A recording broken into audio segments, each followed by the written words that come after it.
The virus has ushered in economic anxieties, unemployment woes, and need for federal government action to help people who are struggling. Chris Liu joins us for the lead-in conversation on this edition of PoliticKING. He's a veteran of the Obama administration. He served as Deputy Secretary of Labor. He is in Arlington, Virginia. Hi, Chris. The Trump administration recently announced a plan to open up America again. Is that too soon? Well, they put out a series of guidelines that will leave this up to governors, and I think that's the rational decision. And you see governors on a regional basis, whether it's on the West Coast or East Coast, that are going to make those decisions in conjunction with their neighboring governors, and it'll be based on both the case load in each of those states as well as their testing capacity. The administration recently tweeted it's time to liberate Minnesota, Michigan, and Virginia. What do you make of that? I mean, this is troubling. This is a president who a week ago said he had total authority to make decisions about reopening. And then after he received bipartisan pushback from members of Congress, he sensibly left the decision up to governors in conjunction with public health experts, laid out a series of guidelines that made sense. And then obviously this is a president who wasn't fine leaving things as is and is now apparently encouraging his supporters to rally in state capitals, to try to reopen the government, to reopen the economies.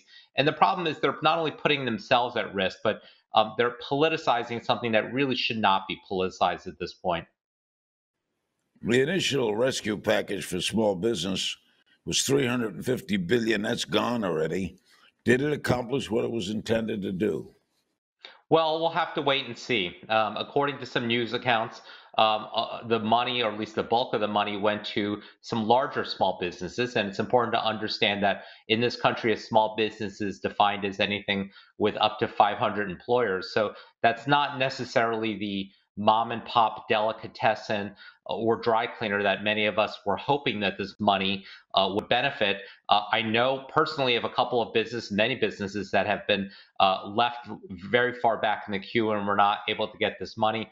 So hopefully Congress provides another tranche of money that will continue to extend this relief to more affected businesses. Chris, Republicans have resisted the Democratic effort to send money directly to states and localities. What do you make of that? I think it's a huge mistake. President Trump has now shifted the burden of testing potential people infected with COVID-19. He's shifted that burden now to the states, but he's not willing to pay the states or help the states defray those costs. We know in New York, for instance, Governor Cuomo has said that he is now running a $15 billion budget deficit, and states, unlike the federal government, don't have the ability to run deficits. And he has indicated that unless he gets relief from the federal government, he's going to have to start cutting funding for education, which means that teachers would get furloughed. He would also have to cut payments to hospitals, which means healthcare workers get furloughed. And that's obviously not something that should happen in this period of time. And so the rational thing for Congress to do would be provide some assistance to states during this very difficult period. Americans filed 5.2 million jobless claims altogether, pushing the 4-week total to over 22 million. Is that going to get worse? It is going to get worse. I would expect several more million people to apply for unemployment for the next couple of weeks at least. And to put that in perspective, that 22 million people filing for unemployment has now wiped out basically every job created since the Great Recession.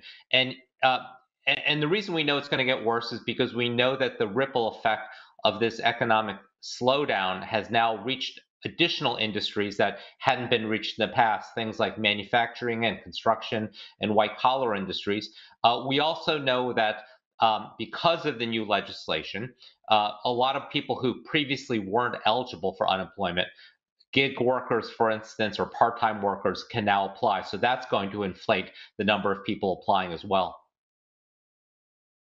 The president of the Federal Reserve Bank in St. Louis predicted the United States unemployment rate could reach 30% in the second quarter of this year. Is that high for you?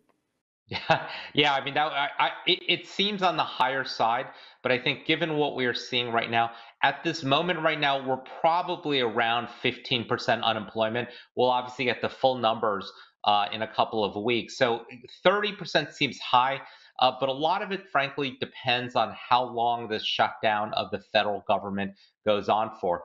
And it's important to understand that's necessary because this is first and foremost a public health crisis, and we need to address the public health crisis, then address the economic damage that it's created. And so, while the number might be high and it might not get to 30%, it'll certainly be in the 20s. But I expect that there will be some bounce back later on this year. But I think unemployment will continue very high for the foreseeable future.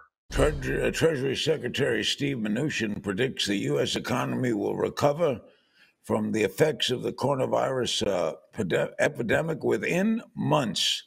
He says it definitely doesn't think it'll take years. How long do you think it'll take? I think it'll take years.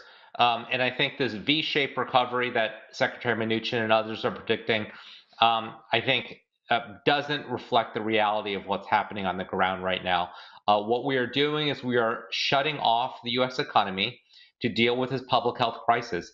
And then when we turn it back on, it's not going to be like flipping on a light switch and everything coming back to normal immediately. It will come in waves based on regions of the country, based on certain types of industries. And a lot of this really is dependent on people's sense of confidence about whether it's safe to go back outside, whether they feel confident in spending money given their own economic situation. So I think we're going to be dealing with the effects of this downturn well into 2021, if not longer. What effect on the election? Well, it certainly takes away one of the biggest um, advantages that this president had, which was he was planning to base his reelection on the economy. Obviously, that won't be the case now.